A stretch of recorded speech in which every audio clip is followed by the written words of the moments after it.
Paper 1 of UGC net, let's see what we can do in this video, क्या क्या cover कर सकते हैं। So first we have higher education as you can सी।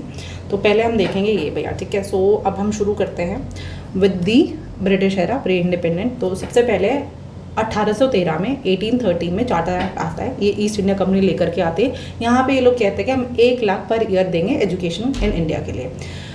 1835 में McClay minutes आते हैं, Thomas McClay ये रिकमेंड करते हैं कि जो इंग्लिश होगी will be the medium of instruction for the higher education. और यहाँ पे डाउनवर्ड फिल्ट्रेशन थ्योरी हमारी आ जाती है कि हम कुछ नंबर ऑफ पीपल्स को पढ़ा देंगे, लोगों को पढ़ा देंगे, एंड दे विल फर्दर वो नीचे वाले बंदों को पढ़ा देंगे। So this is how downward filtration will happen.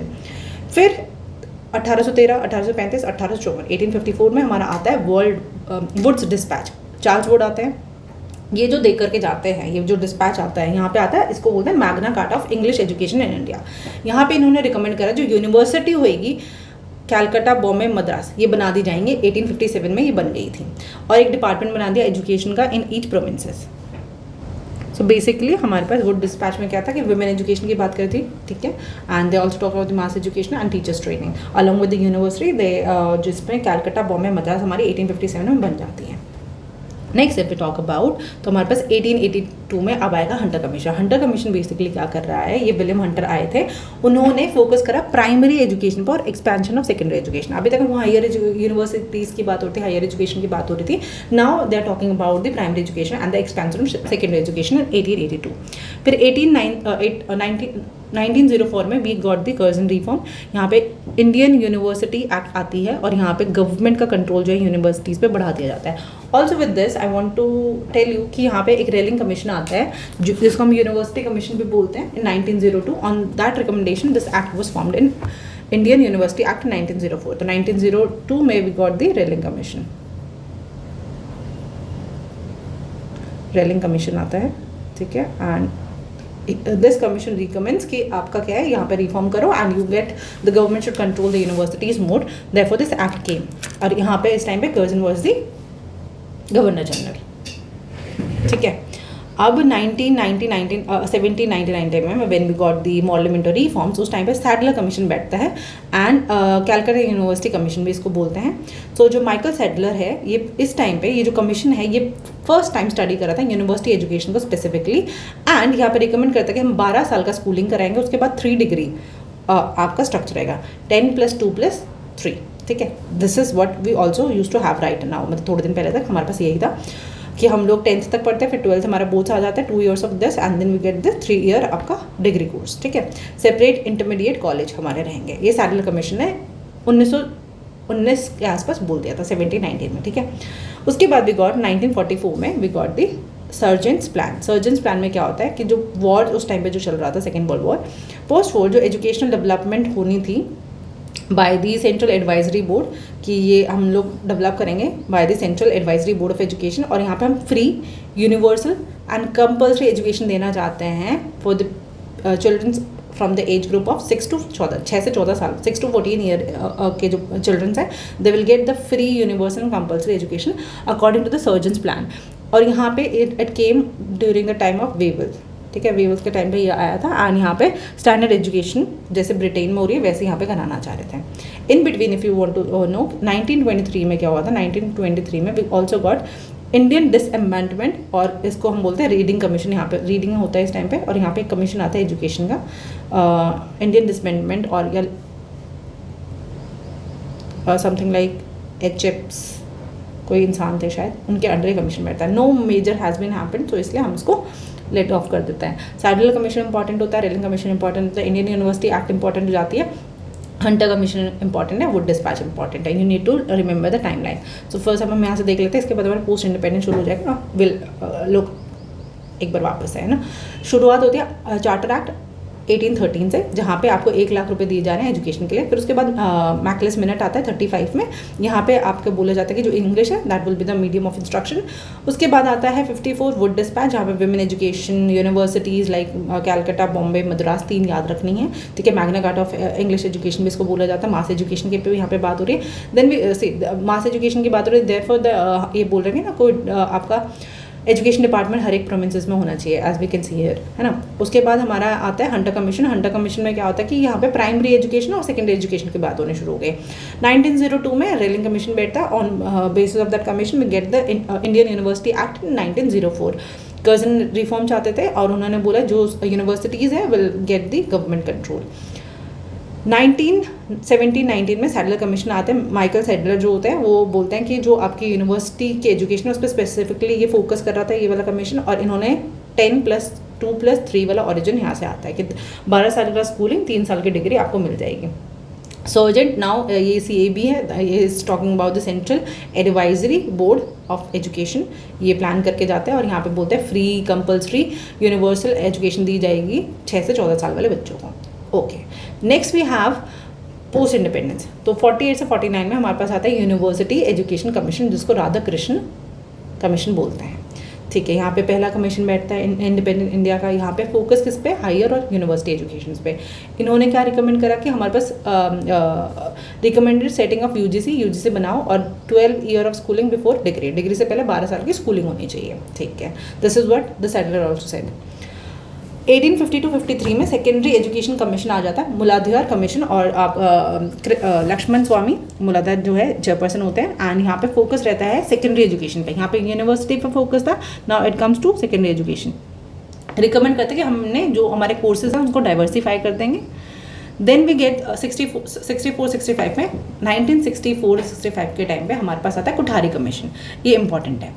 Indian education commission यहाँ पे है, DS कोठारी इसको चेयर कर रहे हैं। ये सिर्फ एक ऐसा कमीशन है जो कि हर एक लेवल की जो एजुकेशन है उसको कवर कर रहा था। इन्होंने रिकमेंड करा 10+2+3 वाला स्ट्रक्चर। ठीक है, इन्होंने बोला 6% ऑफ GDP एजुकेशन पे लगनी चाहिए। इन्होंने 3 लैंग्वेज फार्मूला, ठीक है, अप्लाई करने बोला। साइंस एंड वर्क एक्सपीरियंस को कंपल्सरी सब्जेक्ट बनाना शुरू करा। These are the major changes that the Kothari commission has propose. सो इन्होंने इतने अच्छे प्रपोजल्स दिए that we have to make an act. तो हमने पॉलिसी बनाई एक। हमने 1968 में फर्स्ट पॉलिसी बनती है इंडिया की, national policy on education based on Kothari commission recommendation. ये फर्स्ट एवर पॉलिसी होती है एजुकेशन पॉलिसी इंडिपेंडेंट इंडिया में। अब इसमें बिकॉज 68 में बनी है तो 86 में है ना, अपोजिट ऑफ द 86-68 कुछ मॉडिफिकेशंस चाहिए थे, तो इंट्रोड्यूस कर दी एजुकेशन हर एक इंसान के लिए। यहाँ पे ऑपरेशन ब्लैक बोर्ड आ गया, नवोदय विद्यालय आ गया, हर एक डिस्ट्रिक्ट में एक नवोदय विद्यालय होना चाहिए। एम्फेसिस था कि वुमेन एजुकेशन मिले। डिस्टेंस लर्निंग के लिए भी इग्नू आ गया था, ठीक है, इन द सेम ईयर 1986 में ये भी बनाए गए ताकि हॉलिस्टिक रहे ये। ठीक है, 1990 में अब 4 साल बाद हमारा आचार्य राममूर्ति कमेटी बैठती है, वो रिव्यू करती है इसको कि कैसा चल रहा है। ठीक है, एंड दे ऑल्सो रिकमेंडेड कि हमने डिसेंट्रलाइजेशन करना चाहिए। 1992 में हमारा प्लान ऑफ एक्शन आ जाता है मॉडिफाइड वर्जन पे, जो मॉडिफिकेशन की बात हो रही थी। तो यहाँ पे हमारी PV नरसिम्हा राव की गवर्नमेंट रहती है, रिवाइज वर्जन को देखती है और यहाँ पे जो भी जनार्दन रेड्डी कमेटी है उसका रिव्यू के लिए दे देती है। ठीक है भैया, रिव्यू करती है बेसिकली। अब 2005 में what happen, we got the national curriculum framework. ये NCERT लेकर के आया है। ठीक है, इसमें बात क्या कर रहे हैं कि हमने याद करना है, याद नहीं करना, समझना है, लर्न करना है विदाउट बर्डन, बिना बर्डन के पढ़ाई करना है। Learn without burden, learning without burden. Constructive approach रख रहता है कि चाइल्ड सेंटर एजुकेशन होनी चाहिए, टीचर सेंटर नहीं, चाइल्ड सेंटर एजुकेशन होनी चाहिए, इसलिए करिकुलम फ्रेमवर्क 2005 में। फिर नेशनल नॉलेज कमीशन आता है 2006 में, 1 साल बाद ही। ये हमारा सैम पितोद्रा चेयर करते हैं इसको। इनका फोकस रहता है कि हमें नॉलेज रिलेटेड इंस्टीट्यूशंस भी लेकर के आने चाहिए। नॉलेज रिलेटेड कौन से होते हैं, जैसे लाइब्रेरीज होती हैं, you have universities, you have ICT, आपके कंप्यूटर लैब्स होते हैं एजुकेशन में, you have expanding higher education access. तो ये सब लाने की बात हमारी नेशनल नॉलेज कमीशन ने बात कर दी, NKC। उससे पहले आपके पास NCF था। Okay, now you get the 2009 में आपका फंडामेंटल राइट बन जाता है article 21A, right to education act आ जाती है आपकी कि 6 to 14 ईयर का जो बच्चा है, the child age between 6 to 14 years will get the free and compulsory education. ठीक है, ये आपका फंडामेंटल अधिकार बन चुका है। यहाँ पे शुरू किसने कर दी थी आपकी कंपल्सरी एंड फ्री एजुकेशन की बात 6 to 14 में? सर्जन ने। ठीक है, एंड यहाँ पे 2009 में it became the fundamental act, fundamental right. उसके बाद 2016 में 2016 में you get the TSR Subramanian committee. This committee ये ड्राफ्ट करती है नेशनल एजुकेशन पॉलिसी 2016 की, ठीक है, जिसको हम फर्दर NEP 2020 बनाने में हेल्प भी लेते हैं यहाँ से। ओके इसके बाद अगेन एक कमीशन बिठाया जाता है 2019 में, कस्तूरी रंजन कमेटी। एंड यहाँ पे जो ये कस्तूरी रंजन है इसरो के चीफ होते हैं, और ये मतलब एक्स चीफ होते हैं, और यहाँ पे ये चेयर कर रहे होते हैं। ये अपने रिपोर्ट देते हैं और उसके बेसिस पे हमारे जो आज की नेशनल एजुकेशन पॉलिसी 2020 की वो बन जाती है। जो नेशनल एजुकेशन पॉलिसी है वो हमारी 2020 में बनी है, ठीक है, 29 जुलाई। और यहाँ पे इसके बाद में 2023 में you gate national curriculum framework for school education, NCF-CE। NCF framework था, उसमें CE और आगे स्कूल एजुकेशन के लिए। ये एक तो फर्स्टली इम्प्लीमेंट करा जा रहा है NEP के अंडर, ठीक है, उसी के विजन के बेसिस पे। और यहाँ पे बेस स्ट्रक्चर कौन सा है, 5, 3, 3, 4 जो आपका NEP का स्ट्रक्चर है वही यहाँ पे फॉलो हो रहा है। ये हमारे हैं, NEP will see in detail depth में देखेंगे, ठीक है।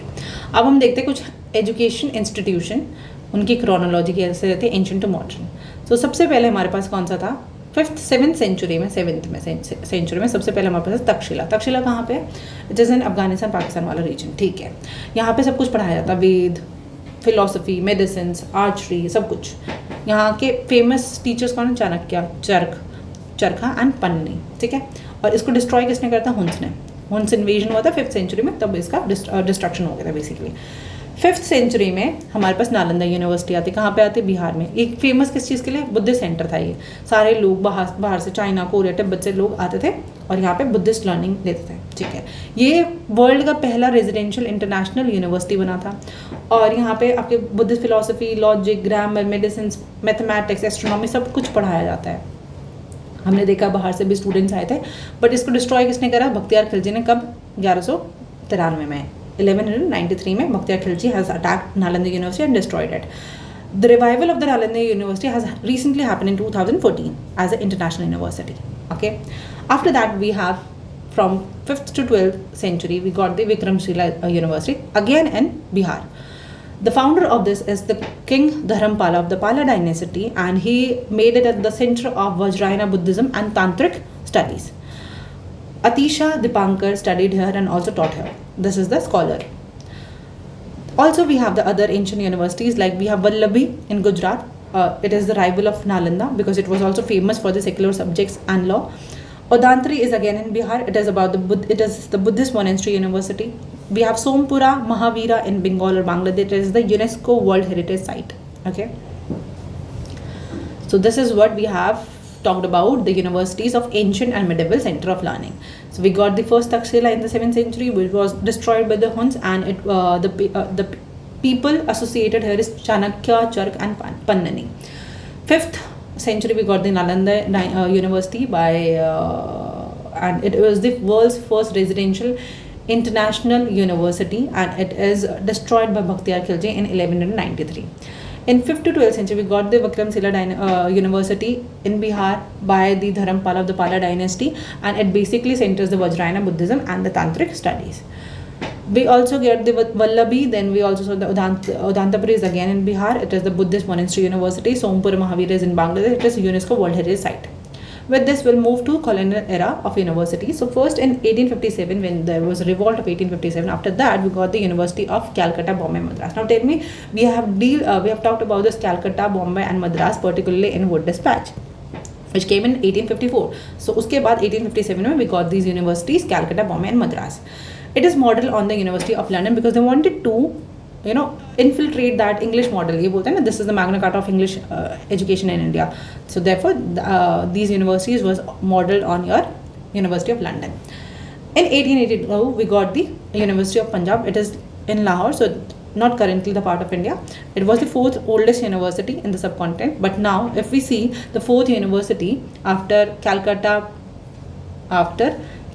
Bombay and Madras, we have Allahabad, which is currently in India, in the current borders of India. It is the 4th one, and it is also known as Oxford of East. All right. After that, who is associated with the University of Allahabad? You should know that it is Sir Syed Ahmad Khan. In 1909, we got the Indian Institute of Science, Bangalore, and Jamshedji Tata has supported this, and Mysore Maharaja.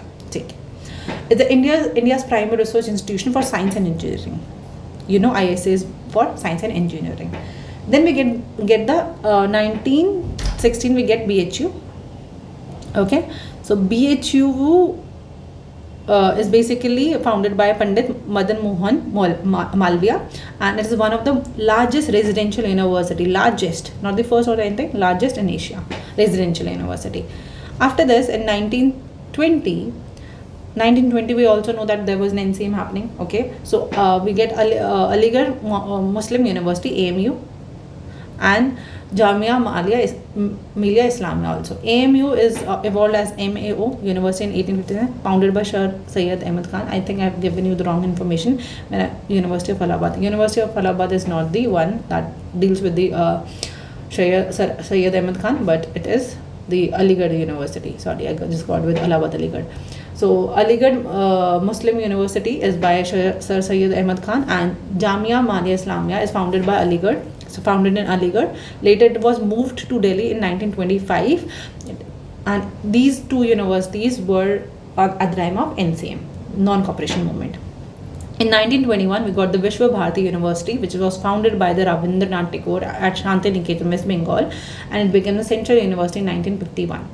Okay, after the independence it became the Central University. Before it was Vishwa Bharati University in 1921, founded by Rabindranath Tagore. Okay. Now, post-independence, if we see, these are till 2021, we got the universities like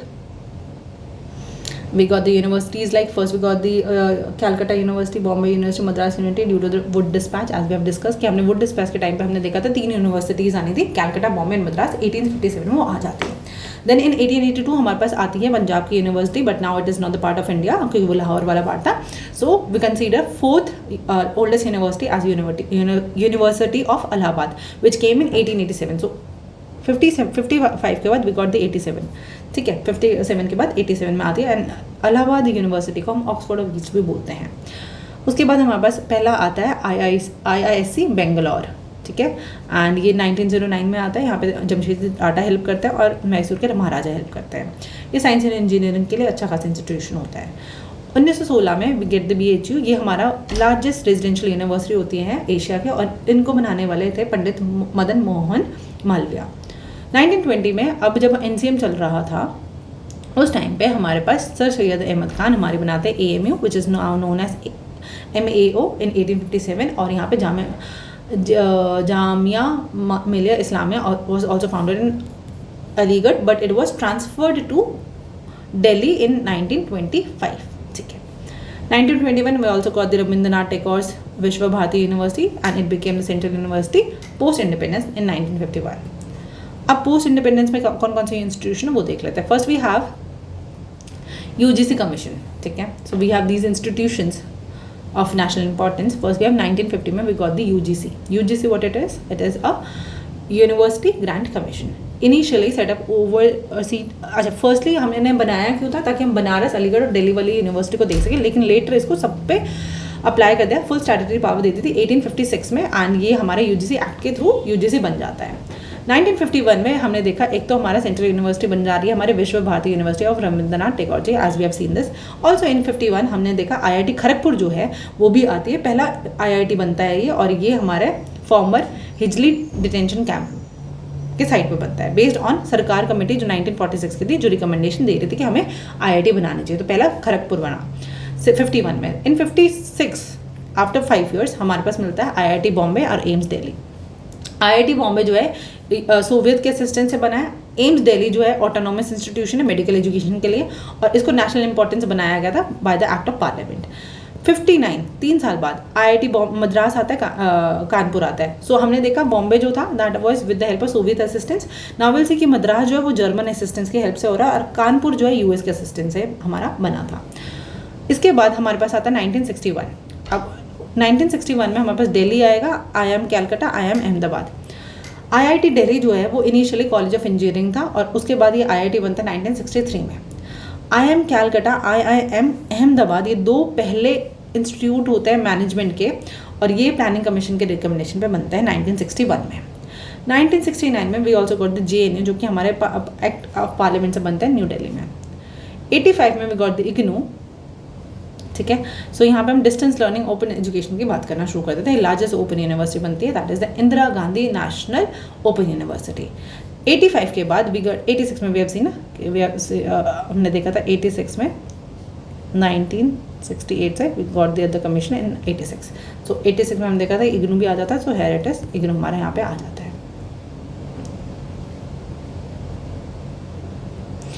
हमारे पास Kothari commission के basis पर हमने 1968 में national education policy first time लेकर के आए थे स्वतंत्र भारत की, एंड उसके बाद 1986 में we got education for all also for the IGNOU. तो यहाँ पे 85 में we also got the IGNOU, है ना, 85-86। देन इन 1994 हमारे पास क्या था, IIT Indian institute of information technology, sorry ये IT एजुकेशन के लिए बेसिकली होती है। PPP मॉडल में बहुत सारी भी बनी, सबसे पहले बनी थी इलाहाबाद, ठीक है, उसके बाद Hyderabad and all. After that 2008 में we got the Indian institute of science education and research. ये 5 हमारे पास है, पुणे, कैलकाटा, मोहाली, भोपाल एंड तिरुवनंतपुरम, और ये इंटीग्रेटेड साइंस एजुकेशन और रिसर्च के लिए है, और ये नेशनल इंपॉर्टेंस के हमारे इंस्टीट्यूशंस हैं। नालंदा यूनिवर्सिटी हमने देखा 2014 में रिवाइव होती है, इंटरनेशनल यूनिवर्सिटी रिवाइव हो रही है, ओरिजिनल जहाँ पे जो साइट थी वहीं पे बिहार में ही, और यहाँ पे क्या है, इसमें हेल्प किसकी, असिस्टेंस किसके, ईस्ट एशिया समिट कंट्रीज हमारी हेल्प कर रही है, ठीक है, सपोर्ट कर रही है इस इनिशिएटिव को। सेकेंडली हमारा जो 2017-18 onwards we got the institute of eminence scheme. तो यहाँ पे हमारे कुछ इंस्टीट्यूशंस हैं जो कि हमारे टॉप आइडेंटिफाइड प्राइवेट यूनिवर्सिटीज़ हैं, जिनको हम लोग आइडेंटिफाई कर रहे हैं, एंड उनको फिर ग्रांट्स दिया जाता है ग्रेटर ऑटोनॉमी का, एंड फंडिंग भी मिलती है ताकि आप वर्ल्ड क्लास इंस्टीट्यूशंस बन सको। Alright, so this is how हमारे ये सारे इंस्टीट्यूशंस कवर हो गए हैं। अपार्ट फ्रॉम दिस हमें कुछ और जानने की ज़रूरत है, जैसे कि हमारा वी हैव 1958 में वी गॉट द नेरी है अपना national environment engineering research institution which is in Nagpur 58 में। फिर 69 में we got the ICSSR that is the Indian council for social science research in 69। 72 में we got the ICPR that is the ICHR that is the Indian council for historical research, history की बात हो गई, यहाँ पे social science की बात हो गई है, यहाँ पे इन्वायरमेंटल इंजीनियरिंग की बात हो गई। 77 में we got the ICPR that is philosophical research. फिर 92 में we got the RCS rehabilitation council of India.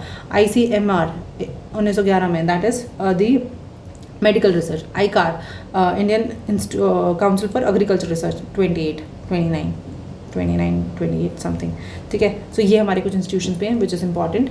So we got the environment वाला सबसे पहले 58 में, then we got the social science in 69, 72 में we got the historical, and then we got the philosophical 77, and then we got the rehabilitation. ICIMR सबसे पहले, उसके बाद ICAR, ठीक है, this is way before this, ये प्री इंडिपेंडेंस है, ये हमारे पोस्ट इंडिपेंडेंस का क्रोनोलॉजी है। Okay, after this regulatory and governing bodies of Indian higher education. पहले हमारा आता है UGC, as we have seen कि हमारा जो UGC है 1956 में स्टैट्यूटरी बॉडी बन चुका था, एक्ट आ चुकी थी। ये रेगुलेट करता है यूनिवर्सिटीज़ को, कॉलेजेस को, एंड किस चीज़ के लिए, टीचिंग के लिए, एग्जामिनेशन, रिसर्च, एंड डिसबर्स करता है, ग्रांट्स भी उनको देता है। NEP 2020 ने बोला कि हमारे पास हमें रिप्लेस करना है UGC को, और हमारे पास higher education council of India होना चाहिए। HECI का प्रपोजल उन्होंने डाला है, अभी तक इम्प्लीमेंट नहीं हुआ है। सेकेंड में AICTE that is all India council for technical education. अब टेक्निकल एजुकेशन कौन सी होती है, 1954 में स्टैट्यूटरी स्टेटस मिला इसको, 87 में बन 54 में ही गया था, ये बन 51 में गया है। स्टैट्यूटरी स्टेटस इसको 56 में मिलता है, ये 45 में बन जाता है, लेकिन इसका स्टैट्यूटरी स्टेटस 87 में आता है। ये क्या करना है बेसिकली, जो भी हमें technical, engineering, management, pharmacy, architecture वाली एजुकेशन है उसको रेगुलेट करता है, उसको प्लान आउट करता है, और कोई नई टेक्निकल इंस्टीट्यूशन आ सकता है या कोर्स आ सकता है, उसको इम्प्लीमेंट कराने का काम AICTE का है। NCTE टीचर्स एजुकेशन 1995 में इसको स्टैट्यूटरी बॉडी बना दिया गया था। ये रेगुलेट करता है जितनी भी टीचर एजुकेशन प्रोग्राम्स होते हैं, जैसे BEd, DLD, रिकॉग्नाइज करता है इंस्टीट्यूशंस को, प्रिस्क्राइब करता है norms and standard for the teachers training course, ठीक है। अपार्ट फ्रॉम दिस MCI और NMC, पहले हमारे पास हुआ करता था मेडिकल काउंसिल ऑफ इंडिया, उससे पहले हमारे पास हुआ करता था ICMR आई गेस। अच्छा, तो हमारे पास मेडिकल काउंसिल ऑफ इंडिया है। मेडिकल काउंसिल ऑफ इंडिया को has been replaced to national medical commission, ठीक है, 2020 में। अब इसका काम क्या है, मेडिकल एजुकेशन का काम है, प्रैक्टिसेस का काम है, उसको रेगुलेट करना है, और ये हमारा एक एक्ट बनी है नेशनल मेडिकल कमीशन एक्ट 2019 की, जिसकी वजह से now it is known as NMC। Bar council of India, ये हमारा लीगल एजुकेशन के लिए होता है, लीगल प्रोफेशन इन इंडिया, 1961 में इट ऑल्सो केम। ICAR हमने देखा 1929 में, प्री इंडिपेंडेंस हमारे पास एपेक्स बॉडी आती है फॉर एग्रीकल्चर रिसर्च, और ये गाइड करते हैं जो भी एग्रीकल्चर एजुकेशन है, रिसर्च है, इंक्लूडिंग द एग्रीकल्चर यूनिवर्सिटीज़, उनको भी यही देखता है ICAR।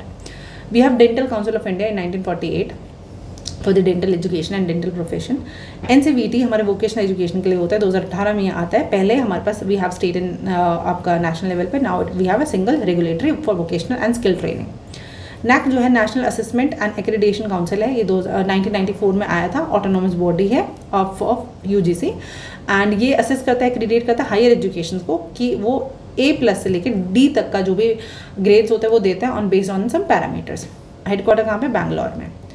Next we have NBA which is a national board of accreditation 1994 again, and ये ओरिजिनली टेक्निकल एजुकेशन वाला जो all India council for technical education उसके अंडर आता था, but now it is autonomous, and ये एक्रेडिट करता है technical programmes को, कोर्सेज को, और ये डिफरेंट है फ्रॉम द NAC क्योंकि ये they are giving the accreditation to the technical वाले जो आपके कोर्सेज और प्रोग्राम्स है, ये आपको दे रहे हैं UGC वाला, जो हमारे UGC में यूनिवर्सिटी रिसर्च एजुकेशन ये जो भी आ रहा है इसमें, यहाँ पे टेक्निकल एजुकेशन की बात हो रही है। सो टेक्निकल एजुकेशन की एक्रेडिटेशन NBA कर रहा है।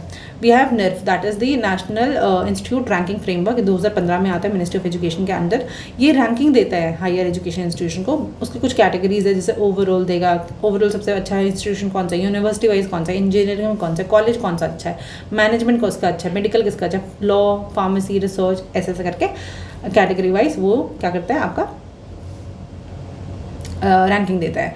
5 पैरामीटर्स होते हैं कि पहले देखेंगे टीचर्स एंड लर्निंग रिसोर्सेज कितना है, फिर देखेंगे रिसर्च एंड प्रोफेशनल प्रैक्टिसेस कैसी हैं वहाँ पे, फिर ग्रेजुएशन आउटकम्स क्या रहे हैं, एंड आउटरीच कितनी है, इंक्लूसिविटी कितनी है, परसेप्शन भी देखते हैं। HECI हमने देखा, it has been propose by NEP 2020 but 2020 it has not been yet implemented. हमारे पास अभी भी UGC और ये सब है।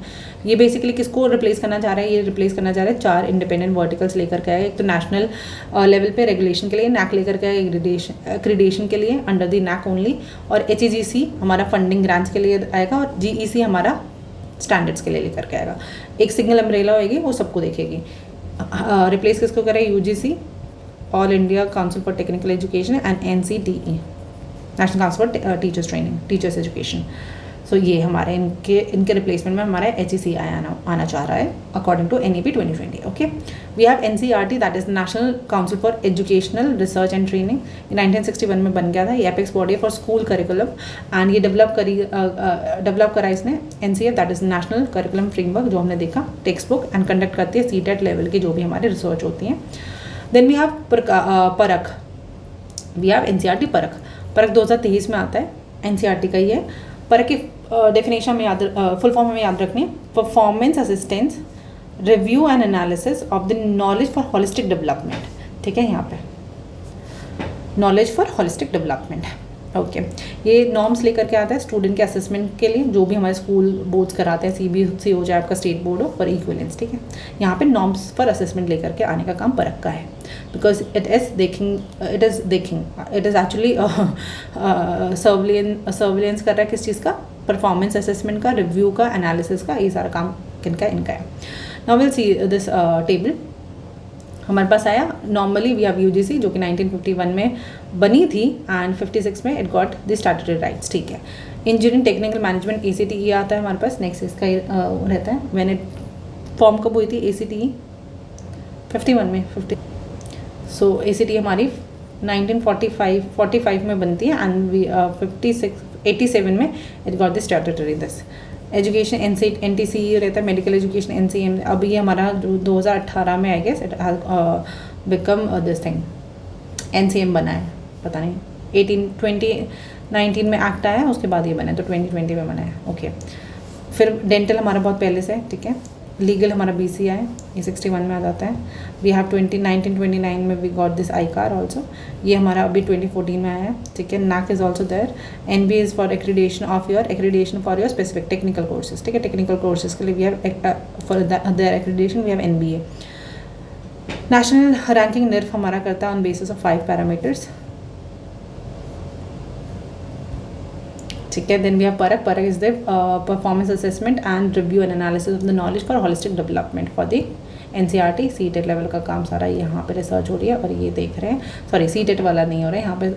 What they are doing is that CBSE and या बोर्ड का जो भी असेसमेंट वाला काम है वो परक देख रहे हैं। फिर ओपन एंड डिस्टेंस लर्निंग हमारे यहाँ से आ जाता है। इग्नो हमारा कब आया था, जल्दी बताओ। इग्नो केम इन 1986 और 5, ठीक है भैया। फैक्ट्स अगर देख लेते हैं, हमारा ग्रॉस एनरोलमेंट जो रेशो है हायर एजुकेशन के लिए, वो हमारा टारगेट है कि हम 325 तक 335 तक, सॉरी 335 क्यों कह रही हूँ, 2035 तक हमें 50% हमारा ग्रॉस एनरोलमेंट रेशो लेकर के आना है अकॉर्डिंग टू NEP 2020। करंटली 2018 में 26.3 था, लेकिन लेटेस्ट कुछ एस्टिमेट्स बता रहे हैं एशिस रिपोर्ट के भी कि 28 भी है, बट 26 हमारा बेसलाइन जो डॉक्यूमेंटेड है वो है। 26 से हमें 50 तक लेकर के आना है 2035 तक, ठीक है। हमारे पास कुछ NEP में एक आता है foundational literacy and numeracy mission also. तो 2021 में क्या होता है, निपुण भारत हमारा जो चला था, national initiative for proficiency in reading and understanding and numeracy, ये हमारा चला था। उसमें हमने लॉन्च करा था FLN। टारगेट ये थी कि 2026-27 तक ग्रेड 3 तक के जो बच्चे हैं दे शुड बी यूनिवर्सल, वहाँ पे फाउंडेशन हो जानी चाहिए किसकी, लिटरेसी की और न्यूमरेसी की, इतनी तो आपको आ ही जानी चाहिए। टारगेटेड ग्रुप कौन सा है, 6 से 9 साल का बच्चा, तो ग्रेड 3 तक है, 3 to 9 ईयर्स तक है। और आपका 2026-27 लास्ट ईयर है, और यहाँ पे आपका ये है, ठीक है, 2021 में आया था। And you also have this structure, ये जो हमारी फाउंडेशनल स्टेज है एज पर दी N5334 जो हमारे NEP में आया उसके बेसिस पे ही है। और फर्स्ट स्टेज जिसने क्लेम करा है वो हमारे सदर्न स्टेट है, केरला ओनली। एंड यहाँ पे बहुत सारे UTs भी हैं दैट हैव क्लेम दिस, तो यहाँ पे अभी मेंशन नहीं है, वो छोड़ देते हैं। अब हम नर्फ की बात करें तो नर्फ में अगर हम देखें तो ये हमारा 2015 में आता है मिनिस्ट्री ऑफ एजुकेशन के अंदर। एंड ये एनुअली देता है, यहाँ पे कुछ कैटेगरीज होती हैं as we have seen this. And 5 parameters होते हैं। पहला आपका टीचर्स का लर्निंग का रिसोर्सेज किस हिसाब के हैं, फिर रिसर्च प्रोफेशनल प्रैक्टिसेस किस हिसाब से हो रहे हैं, ग्रेजुएट आउटकम कैसा है, आउटरीच एंड इंक्लूसिविटी कैसे है, परसेप्शन कैसा है। फिर टिपिकल टॉप परफॉर्मेंस हमारा IISc बैंगलोर रहता है, कंसिस्टेंटली पहले नंबर पर आ रहे हैं यूनिवर्सिटी रिसर्च कैटेगरी में, और IIT हमारे इंजीनियरिंग वाले डोमेन में टॉप करते हैं। So this is about your higher education वाला पार्ट।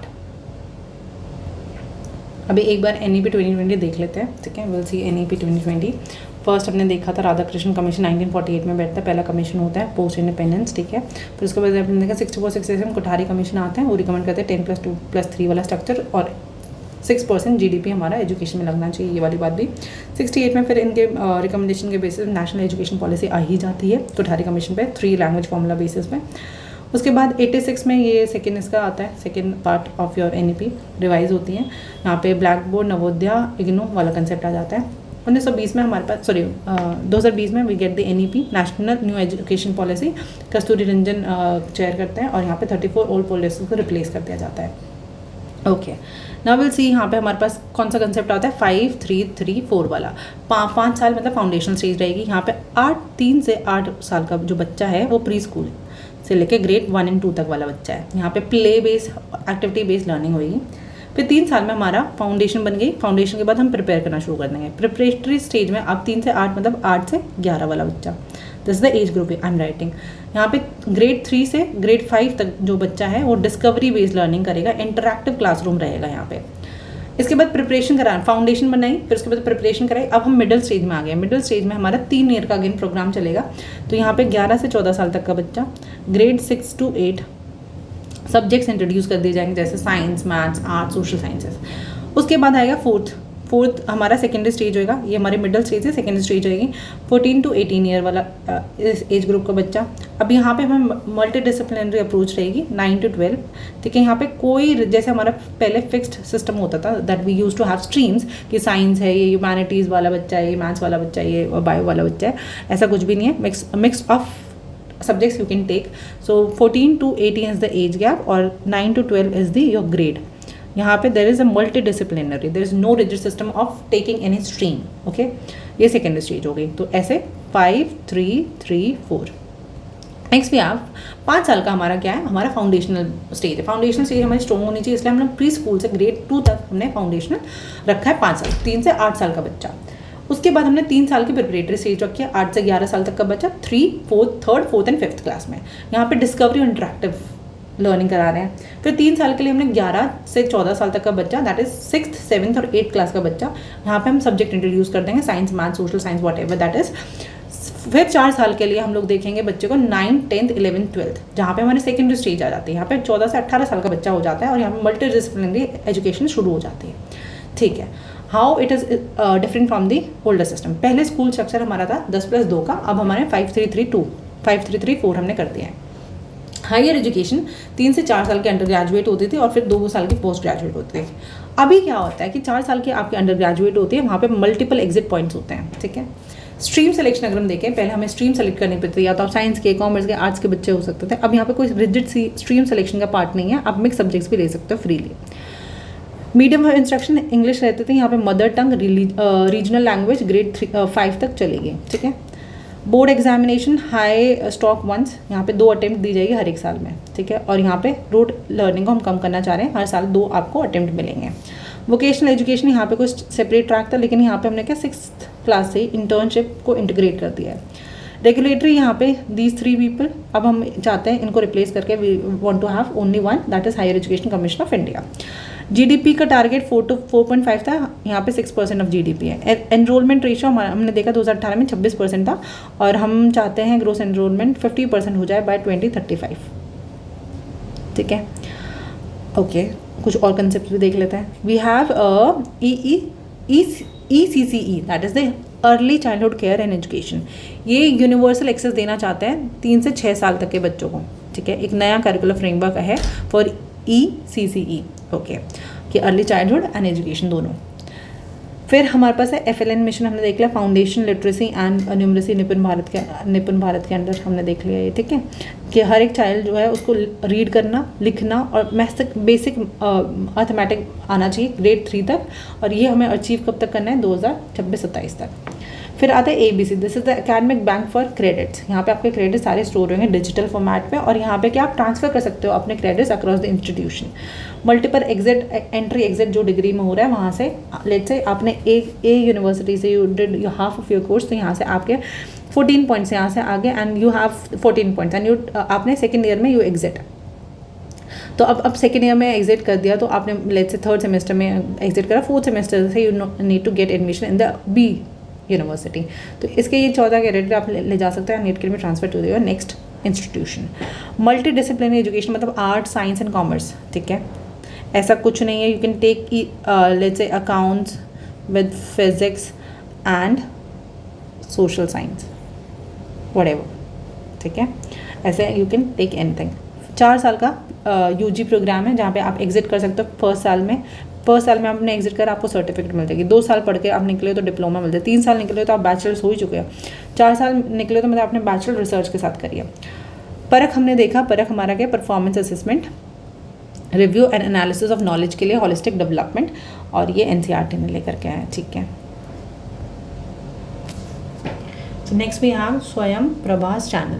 तो पहले फर्स्ट चैनल होता है वगेश और संस्कार, यहाँ पे हम लोग देखते हैं लैंग्वेज एंड लिटरेचर, ठीक है। सेकंड में आप संस्कृत चैनल जो हमारा है चैनल नंबर 2, वहाँ पे हम हिस्ट्री, कल्चर और फिलोसफीज देखते हैं। चैनल नंबर 3 होता है Prabodh social and behavioural sciences के लिए होता है, इसको संवाद भी बोलते हैं। Then we have 4th Saraswat में हम एजुकेशन एंड होम साइंसेस की बात कर रहे हैं। Channel number 5 of Swayamprabha talks about Prabandhan, that is management and communication. Channel number 6 Vidhik की बात करता है, विधिक में you have law and legal services. Channel number 7 है कौटिल्य इकोनॉमिक्स एंड कॉमर्स की बात करेगा। आर्यभट्ट किसकी बात करेगा, फिजिकल एंड अर्थ साइंस की, ठीक है। तो 8 पे आर्य है, ठीक है, 8 आर्य। 9 पे जीवन विज्ञान है, विच इज लाइफ साइंसेस। 10 पे दक्ष है, that is applied sciences. This how you have to remember. एक वगेश, ठीक है, एक संस्कार पर लैंग्वेज एंड लिटरेचर, 2 संस्कृत, एक बनेगा संस्कार, दूसरा बनेगा Sanskrit which is history culture. 3 Prabodh, that is social and behavioural sciences. 4 Saraswat, education and home sciences. 5 Prabandham, 5 Prabandham for management and communication. 6 Vaidik law and legal services, 7 Kautilya economic and commerces, 8 Aryabhatta physical and earth sciences, 9 Jeevan Vigyan life sciences, 10 Daksh applied sciences. 11 to 16 वाले जो channels हैं they are about NPTEL and IITs where N यहाँ पे mechanical, electrical, computer, humanities की बात होती है। 19 से 16 वाला जो है पर्टिकुलरली वो हमारे IITs की बात करते हैं। जैसे 19 में they are talking about electrical engineering, 20 में they talking about the physics, 21 में हमारा टेक्सटाइल आ जाता है, 22 पे हमारे पास आ जाता है IIT पैल, 23 पे हमारे पास सिविल इंजीनियरिंग आ जाता है, 24 में हम एरोनॉटिकल इंजीनियरिंग की बात करते हैं, 25, 26 में भी हम humanities and then we have management in 26, 30 हमारा कंप्यूटर साइंसेज के लिए होता है। सो 19 से लेकर 30 तक वाला हमारा IIT से इंजीनियरिंग बेस्ड होता है। इग्नू की बात करें तो इग्नू का चैनल नंबर 17 सोशल साइंसेज की बात करता है, channel number 18 physical and applied sciences की बात करता है, चैनल नंबर 19 वोकेशनल एजुकेशन की बात करता है एंड चैनल नंबर 20 जो है वो आपको बात करता है टीचर्स एजुकेशन ओपन यूनिवर्सिटीज़ की। PMA विद्या जो आया था उसने 23 से 34 वाला चैनल लिया है। यहाँ पे बेसिकली स्कूल एजुकेशन की बात करते हैं, जैसे 23 से 30 वाला जो है 23 से 34 तक। तो इसमें 23 से 20 तक हमारा 30 तक जाएगा 1st to 8th क्लास, 31 से 32, 31 9th के लिए, 32 10th के लिए, 33 हमारा 11th के लिए और 34 हमारा 12th के लिए। ऐसे हमारा 1 to 12 हमारे 23 से लेकर 34 में कवर हो जाते हैं। Then we have CASEL, this is a collaborative for academic, social and emotional. Academic भी है, सोशल भी है, इमोशनल लर्निंग भी 1994 में आया था। सो बेसिकली सेल्फ मैनेजमेंट की बात करता है, रिस्पॉन्सिबल डिसीजन मेकिंग की बात हो रही है, रिलेशनशिप स्किल्स की बात हो रही है, सोशल अवेयरनेस की बात हो रही है, सेल्फ अवेयरनेस की बात हो रही है इसमें। Okay, this is all about your higher education as far now. अब एक बार हम देखेंगे इन्वायरमेंट। आई थिंक इसमें हम एजुकेशन का ही छोड़ देते हैं and next will upload the video for the environment. First will see हम लोग इसमें हम एजुकेशन कम्युनिकेशन देख लेते हैं एजुकेशन में ही, हायर एजुकेशन वाले पार्ट में। सबसे पहले हमारे पास आता है शेनॉन वीवर मैथमेटिकल मॉडल, जो कि 1948 में हमारे पास आता है। ठीक है, तो शेनॉन मैथमेटिशियन थे, ठीक है, और आपके वीवर थे इंजीनियर। ठीक है, यहाँ पे बेल टेलीफोन लैब्स में इन्होंने अपना ये मॉडल लेकर के आए। ये कहते हैं जो कम्युनिकेशन होती है वो एक टेलीफोन सिग्नल के जैसे होती है। तो सिग्नल कैसे आता है, एक डायरेक्शन में आता है, 1 वे मॉडल हो गया, लीनियर हो गया। ठीक है, और इन्फॉर्मेशन सोर्स, ठीक है, जो भी जहाँ से भी सोर्स से इन्फॉर्मेशन आते हैं वहाँ से इन्फॉर्मेशन सोर्स आएगा पहले, फिर उसको ट्रांसमीटर मिलेगा। ठीक है, फिर एक चैनल मिलेगा माध्यम, ट्रांसमीटर को चैनल चाहिए होता है, चैनल से रिसीव करता है इंसान, रिसीवर डेस्टिनेशन तक पहुँचाता है। तो this is how it works, you have information, you have transmitter, you have channel, you have receiver and then you have destination. ठीक है, this is how it works. यहाँ पे एक कंसेप्ट आता है नॉइज़ का, मतलब कि जो आपके ट्रांसमीटर है, जो सिग्नल्स है वो डिस्टर्ब हो जाते हैं, तब देयर इज़ अ नॉइज़, तो इसलिए कंसेप्ट आता है नॉइज़ का। यहाँ से लीनियर है, कोई फीडबैक नहीं आ रहा है, एक ही डायरेक्शन में जा रहा है। सबसे पहले 1948 में ये हमारा कम्युनिकेशन मॉडल आया था, Shannon Weaver mathematical model gave the concept of noise because it disrupt the signals. And how it forms, it go in a linear way, it is one way model from information source, it goes to transmitter, transmitter take it to the channel, channel say the receiver receives and deliver it to the destination. This is how it works. Next we have Lasswell's model. Lasswell कौन है भैया? हार्लोट ड्वेट लैसवेल जो थे एक political scientist थे, इन्होंने mass communication और propaganda के बेसिस एनालिसिस पे एक मॉडल दे दिया कि 5 क्वेश्चंस होते हैं। कौन, ठीक है, हु कौन, से व्हाट क्या कहा, ठीक है, कौन क्या कहा, इन विच चैनल कौन से चैनल पे, टू हुम किसको, किस संदर्भ में, विद व्हाट इफेक्ट किस तरीके से, ठीक है, कौन किस क्या कौन क्या कहा, किस चैनल पे, किसको कहा और किस कंटेक्स्ट में, किस इफेक्ट के साथ कहा। तो यहाँ पे इफेक्ट वाली जो बात है ये इंपॉर्टेंट हो जाती है। पहला मॉडल जो इंक्लूड करता है इफेक्ट को, व्हाट डज कम्युनिकेशन अचीव, मिला क्या, मतलब क्या इफेक्ट क्या था वो चीज़ कहने का, करने का। Still it is a linear, कोई फीडबैक नहीं है, परसुएशन एंड प्रोपेगेंडा पे फोकस हो रहा है यहाँ पे। ये आता है 48 अगेन। नेक्स्ट वी हैव, इसके बाद हमारे पास 54। तो 2 मॉडल हमारे 48 में आ गए, Shannon, Weaver and then Lasswell. Shannon ने हमारा नॉइस का कंसेप्ट दिया था, आपका मैथमेटिकल मॉडल के टेलीफोन्स के जैसे ये चीज़ें देखी थी कि सिग्नल आते हैं, नॉइस सिग्नल डिस्टर्ब हो जाते हैं नॉइस के थ्रू, इन्फॉर्मेशन से ट्रांसमीटर, ट्रांसमीटर से चैनल, चैनल के से रिसीवर लेगा और डेस्टिनेशन पर पहुँचा देगा। ब्लैसवेल बोलते हैं कि भाई कौन है, कौन बोल रहा है, क्या बोल रहा है, कौन से चैनल पे बोल रहा है, किसको बोल रहा है और क्या मिल रहा है तुझे बोल के, ठीक है। दिस इज व्हाट, क्या मिल रहा है, the effect is the important in Lasswell's model. फिर उसके बाद आते हैं 1954 में we got the Osgood circular model आता है यहाँ पे। चार्ल्स ऑसगुड एक साइकोलॉजिस्ट थे, एंड विल्बर जो है आपके कम्युनिकेशन स्कॉलर होते हैं। यहाँ पे कम्युनिकेशन को इनको सर्कुलर बोला है। सर्कुलर में अभी तक तो 1 वे चल रहा था, अभी 2 वे आ गया है। यहाँ पे एक सेंडर भी है, एक रिसीवर भी, एनकोड भी हो रहा है मैसेज और डीकोड भी हो रहा है। यहाँ से जब मैं मैसेज कर रही हूँ वो एनकोडेड फॉर्म में, एंड वहाँ पे जैसे वो रिसीवर को मिल रहा है इट गेट डीकोडेड साइमल्टेनियसली। तो यहाँ पे इक्वल पार्टिसिपेशन है दोनों का, एनकोडर इंटरप्रेटर डिकोडर, ठीक है। मैसेज जा रहा है, डिकोडर इंटरप्रेटर एनकोडर, सारा इस तरीके से हो रहा है। मैंने आई सेंड अ मैसेज, तो एनकोड करा मैंने मैसेज, वो गया डिकोड हुआ उस बंदे के पास, इस बंदे ने मेरे को रिप्लाई करा है तो एनकोड करा मैसेज, डिकोड हो गया। तो ये this is simultaneously happening. Interpreter role यहाँ पे आ जाता है, ठीक है। मतलब कि meaning is not just sent, it is interpreted. आप समझोगे भी, है ना, एक्सपीरियंस भी करोगे उस चीज़ का। So does not explain the mass communication well, but इसने इक्वल पार्टिसिपेशन बता दिया था कि आपका रिसीवर और सेंडर दोनों के इक्वल पार्टिसिपेशन होता है। सर्कुलर मॉडल 2 वे 1951 में ऑसगुड ने दिया था।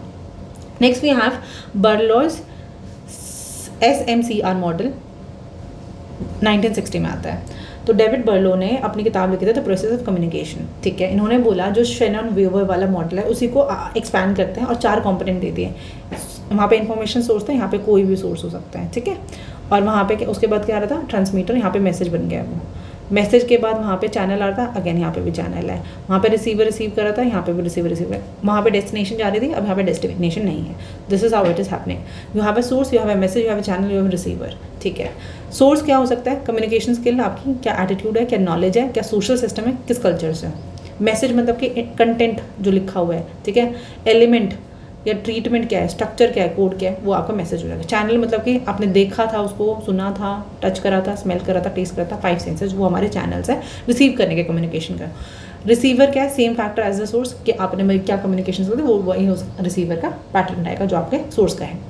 यहाँ पे क्या है कि जो कम्युनिकेशन क्वालिटी वो डिपेंड कर रही है similarity between the source and the receiver, कि उनकी स्किल और एटीट्यूड क्या है उस पर डिपेंड ज़्यादा हो रही है कम्युनिकेशन। लिमिटेशन ये है कि यहाँ पे कोई नॉइस नहीं है, ना ही कोई फीडबैक मैकेनिज्म है, ठीक है।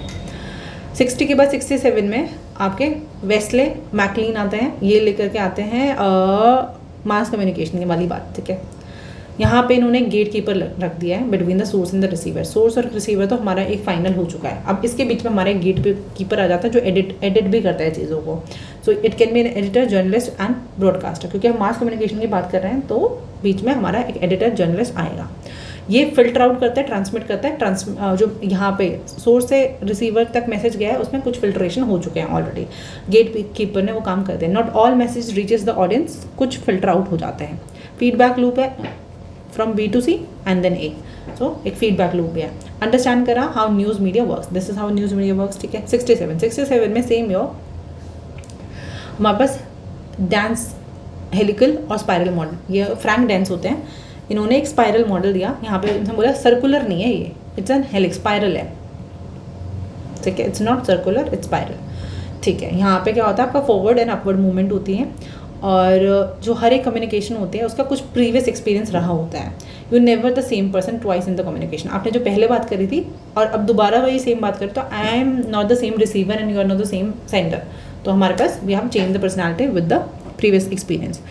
कम्युनिकेशन डायनामिक होती है, इवॉल्विंग होती है, क्यूमुलेटिव होते हैं, ठीक है। डायनामिक होती है, इवॉल्विंग होती है, क्यूमुलेटिव होती है। पास्ट एक्सपीरियंस का इन्फ्लुएंस रहता है प्रेजेंट कम्युनिकेशन के ऊपर। तो लिमिटेशन एब्स्ट्रैक्ट था, हार्ड टू अप्लाई प्रैक्टिकली, इस मॉडल का लिमिटेशन ही है।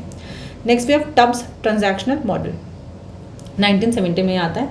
यहाँ पे कम्युनिकेशन को साइमल्टेनियस बताया है, ठीक है। सेंडर रिसीवर इन्फ्लुएंस करते हैं एक दूसरे को at the same time only, और दोनों ही मीनिंग क्रिएट करता है, ठीक है। जो भी हमारा सेम टाइम पे हमारा जो भी इन्फ्लुएंस रह रहा है एक दूसरे पे, उसी से एक मीनिंग निकल के आता है। कंटेक्स्ट हमारा physical, psychological and social matter रहता है। यहाँ पे फेस टू फेस कॉन्वर्जेशन हो रही है, you react to the body language even before the person finishes the speaking, okay. This is the Tubbs transactional model, transaction हो रही है साथ के साथ 1970। दीज आर फ्यू मॉडल्स अब यहाँ पे देख लेते हैं, समराइज कर लेते हैं। First we got the Shannon Weaver's model 1948, linear था, नॉइस वाला कंसेप्ट यहाँ पे आ जाता है। We have the information, we have the transmitter, we have the channel, we have the receiver and we have the destination. Lasswell 48 में again linear model होता है, who what channel, who what से which channel to whom and what effect, यहाँ पे ये रहता है। और कुछ शेरमैन 1950 में सर्कुलर होता है, टू वे इंटरप्रिटेटर रूल रहता है यहाँ पे, ठीक है। And we have Berlo CSMR, ये हमारा शेनॉन वीवर से ही है, same source message channel receiver. Westley MacLean हमारा gatekeeper, that is you have A, you have C, you have B, this is the gatekeeper. Mass media के लिए होता है, मास कम्युनिकेशन के लिए। एंड डांस हेलिकल, ये spiral होता है, कम्युनिकेशन इज क्यूमुलेटिव, ये क्यूमुलेटिव यहाँ पे आपकी जो है कम्युनिकेशन होती है। ऑसगुड का आपने देखा टू वे इंटरप्रिटेटर की, आपका मैसेंजर है, यहाँ पे सेंडर है, sorry right the other way, यहाँ पे आपका एनकोडर है, इंटरप्रिटेटर है, फिर डिकोडर है, that message going simultaneous to this side, यहाँ पे डिकोडर, इंटरप्रेटर एंड एनकोडर, ऐसे this is how it is happening. Okay, with this I think will see the next video for the environment. ये हमारा sorry higher education, स्वयं प्रभा भी हमने देख लिया, स्वयं प्रभा भी हमने देख लिया, विद और दिस कम्युनिकेशन हमने देख लिया फॉर पेपर 1, ठीक है। बाकी कुछ होगा वो देख लेंगे, चलो ठीक है, बाय। एक चीज़ और बता देती हूँ कि there is a hierarchy of things, कि आपका क्या होता है, चांसलर होता है, वाइस चांसलर होता है, ठीक है, आपके प्रो वाइस चांसलर होता है, डीन होता है, रजिस्ट्रार होता है। तो जो राधा कृष्ण कमेटी थी उसने बोलता हमारे पास एक चांसलर होएगा, चांसलर होएंगे। चांसलर कौन होते हैं, बेसिकली आपके गवर्नर और प्रेसिडेंट। प्रेसिडेंट होते हैं नेशनल यूनिवर्सिटीज़ के, गवर्नर होता है स्टेट यूनिवर्सिटीज़ के। वाइस चांसलर होता है कोई भी एडमिनिस्ट्रेशन एकेडमिक बैकग्राउंड का बंदा, एडमिनिस्ट्रेशन से भी हो सकता है। फिर आता है pro vice chancellor, that is your administration academic और फाइनेंशियल बैकग्राउंड वाला बंदा हो सकता है। फिर उसके बाद आता है डीन, ठीक है, फिर उसके बाद registrar. This is how your university में चीज़ें चल रही हैं। उसके बाद हमारा दूसरा मॉडल आया था लक्ष्मण स्वामी मुलाधियार का, ठीक है। तो यहाँ पे 52 में इन्होंने वही सेम सिस्टम रखा था एंड यहाँ पे स्ट्रिक्ट लैंग्वेज फॉर्मूला था। तो मैं बस ये बताना चाहती हूँ, वी हैव ये क्रोनोलॉजी बताना चाहती हूँ। We have chancellor, we have chancellor, we have vice chancellor, then we have professional chancellor, then we have dean, then we have registrar. This is the authority का chronology. Okay, thank you, bye bye, Tata.